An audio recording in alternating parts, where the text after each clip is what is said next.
Okay, our next step is to replace the flanges on the damper levers. Now, right here there's a tiny little spring. That spring will press against the damper and help the damper move back and forth. Just to make it a little bit easier to access everything, this is our jack button rail. These buttons, each one of them helps to adjust the travel of the jack. And that rail normally goes down right in here. Okay? We've pulled the rail off to make it just a little easier to get to everything. The reason we're doing all this is because the plastic is 70 years old and it is really beginning to crumble easily. It breaks easily. Some of these that I've already taken out, some of these dampers I've already taken out, and the plastic broke as soon as I released the pressure on the flange. The screw goes here in the hole, and then it mounts right there, and you can see one mounted right here. Here's the screw, and here's the mount, and it's sitting on a tiny little rail, which will go into this slot. Here's that. Now, what we're going to have to do is, because this one actually came out, we're going to go ahead and pop that out.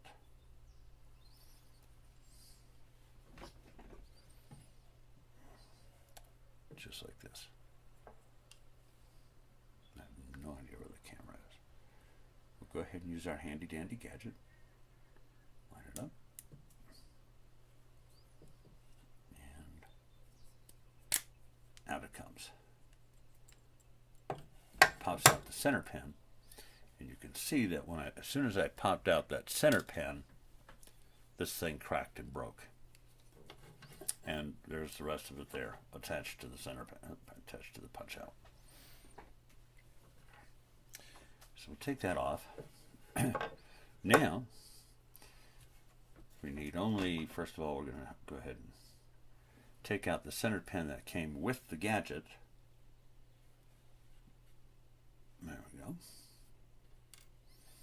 And then, it's going to go in here. And this spring, we'll line that up. And again, let's do it from a side view here.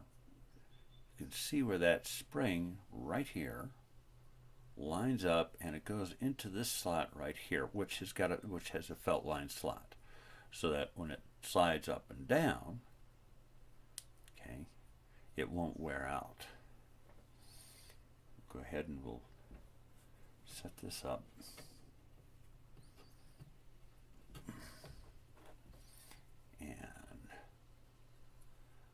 Put in the center pin, goes right in this little tiny hole, right there. Now there's another tiny hole that this thing goes into. These center pins are a little bit tight, and trying to push them by hand is like painful.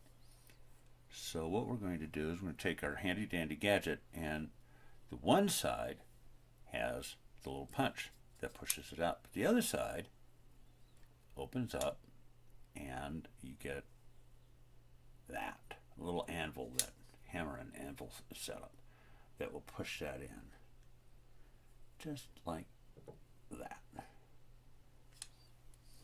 Okay, and take our nippers and nip that off. Boom, and we're done. We have 70 of these to do. This damper right here is for the treble strings, and you'll notice that this thing is flat. It's a single piece, really. There we go.